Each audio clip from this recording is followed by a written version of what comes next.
everybody, Crystal Beaudry here with Crystal's Clean Kitchen, where we help make clean eating a lifestyle. So we have an awesome recipe for you today. Now on my channel, the last couple of weeks, we've been doing a series all about the fun things that you can make with cottage cheese. In today's episode, we are going to be making a strawberry cheesecake made with cottage cheese. Now, I've already done a couple of different versions of this episode and people have loved them so much. I did a pumpkin one and I also did a chocolate one. So we're doing a strawberry one today. You guys, you're going to love it and you're going to want to try it immediately. Now, this recipe is low carb friendly. It's keto approved, and the best part about it is that it is packed with protein. It's the perfect snack or dessert for any time of the day. Thank you so much for watching. Would you do me a huge favor though? Hit that like button, only because it's going to help the algorithm pick this video up a little bit faster. Thank you so much. Here's all the ingredients that you are going to need. So we're going to start with 1 cup of some cottage cheese, a splash of vanilla, 1 egg, probably about 1/4 of a cup of some cut up strawberries, 2 tablespoons of whatever kind of sweetener that you prefer. So if you want to keep this low carb friendly, you could do some liquid allulose or some powdered. You could do the erythritol monk fruit, or you could do some keto maple syrup. Now, if you don't necessarily care about the carb count, you could add regular maple syrup or some honey as well. Now, before we get started, I'm going to be soaking my berries. Even though they are organic berries, I still need to soak them in some water and some vinegar, just to make sure that the pesticides or any bugs that are still living on them will get off of them. I do 1/2 cup to 1 cup of vinegar. I'll let them soak for about 5 to 10 minutes. So our strawberries are done soaking. You can see the water is just filled with junk. I'm going to drain it out, and then I'm going to rinse it off with some fresh water and then drain it again.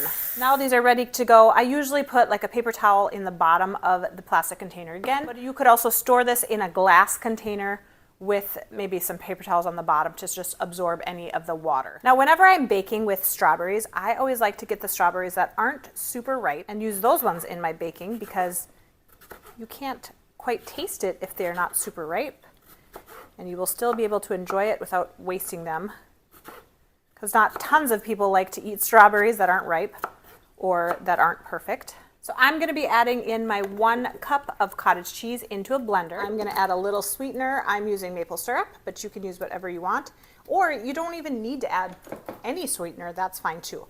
I'm going to do just a couple of strawberries mixed into the blender. Also going to put in my 1 egg, blend it up. And then we're going to be adding it to our dish. I'm going to also be mixing in some of the strawberry chunks.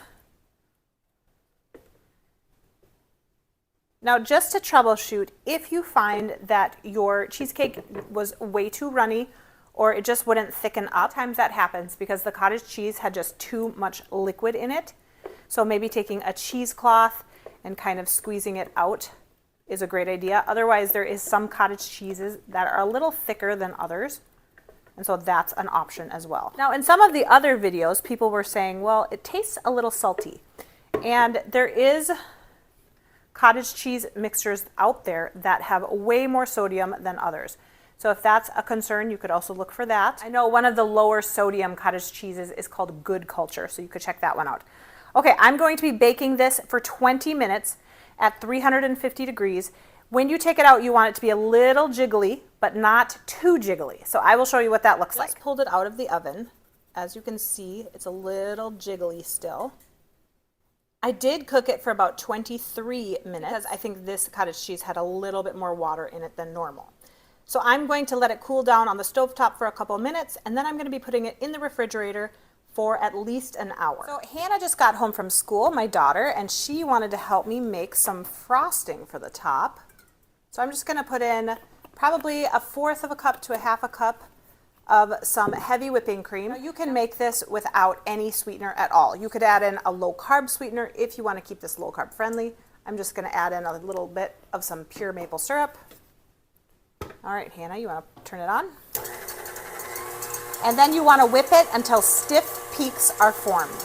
Now we scrape down sides.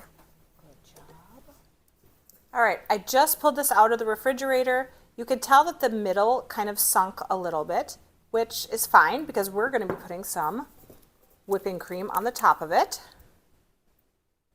That looks amazing. Here it is. Let's give it a taste test. This looks so good. Wow. Super good. This is really, really good. You would never guess that this is a protein-packed snack or dessert idea. It's amazing. You guys are going to love it.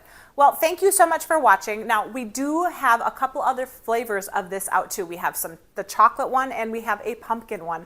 Both of them are amazing also. So make sure to check out that. We have our whole cottage cheese series going right now. You guys, thank you so much for watching. Hit that subscribe button if you haven't already. And of course, stay tuned for some more great recipes. We'll see you next time.